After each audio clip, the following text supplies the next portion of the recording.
নিশ্চিন্তায় থাকা গেল না ঋতুক স্যার। যত কাণ্ড যত কাণ্ড যত কাণ্ড কলকাতাতে। রেজিনগর বিধানসভার পশ্চিম চক্রে আগামী 13 অক্টোবর বিজয় সম্মেলনী।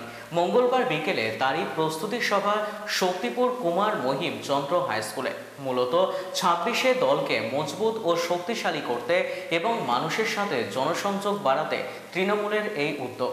প্রস্তুতি সভায় উপস্থিত ছিলেন পশ্চিম চক্রের ব্লক সভাপতি সন্দীপ ঘোষ, পঞ্চায়েতের সহসভাপতি শক্তি কর্মকার, জেলা পরিষদের সদস্যা বনশ্রী ঘোষ, এছাড়াও 5টা অঞ্চলের প্রধান মেম্বার সহ এলাকার তৃণমূল কংগ্রেসের কর্মীরা। আজকে আমার প্রথম সভা বিজয়ের পর একটু মিষ্টি মুখের আয়োজন করেছি। সরকারে সাফল্য বর্ধিত করবেন এই বলে আমার শেষ করছি। নমস্কার, জয় হিন্দ। এই প্রস্তুতি সভাটা হচ্ছে যে আগামী 13 অক্টোবর রাজ্যের নির্দেশে একটা পুজোর পর সম্বোধনা সভার আয়োজন করতে বলেছিলেন, তারই এটা প্রস্তুতি সভা। এই প্রস্তুতি সভায় পশ্চিমপাড়ের 5টা গ্রাম পঞ্চায়েতের বুথ স্তরের সাধারণ কর্মী এবং নেতৃত্বকে নিয়ে আজকের এই প্রস্তুতি সভায় অনুষ্ঠানের আয়োজন করেছি। 2026 সালে যে নির্বাচন, সেই নির্বাচনকে পাখির চোখ করেই এই আয়োজন। আমরা 2026 সালে এই রেজিনগরের বুকে যিনি প্রার্থী হবেন তিনাকে 1 লক্ষর বেশি ভোটে জিতে আমরা দেখিয়ে দেব। সন্দীপ ঘোষ, পশ্চিম চক্রের ব্লক সভাপতি।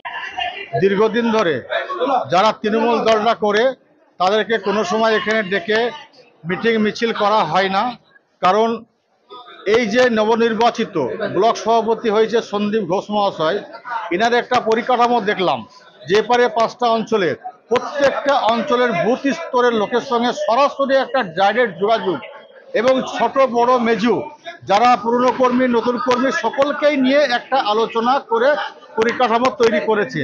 আজকে যে মূলত প্রথম যে ব্লক সভাপতি হওয়ার পরে যে প্রস্তুতি সভা, ঐতিহাসিক সভা, এই সভাতে এত লোক থাকার দরকার ছিল না।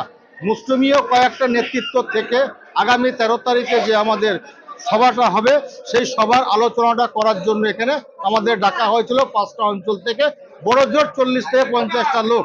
কিন্তু এখানে আমাদের প্রায় 300-400 লোকের অ্যারেঞ্জমেন্ট আমাদের হয়ে গেছে।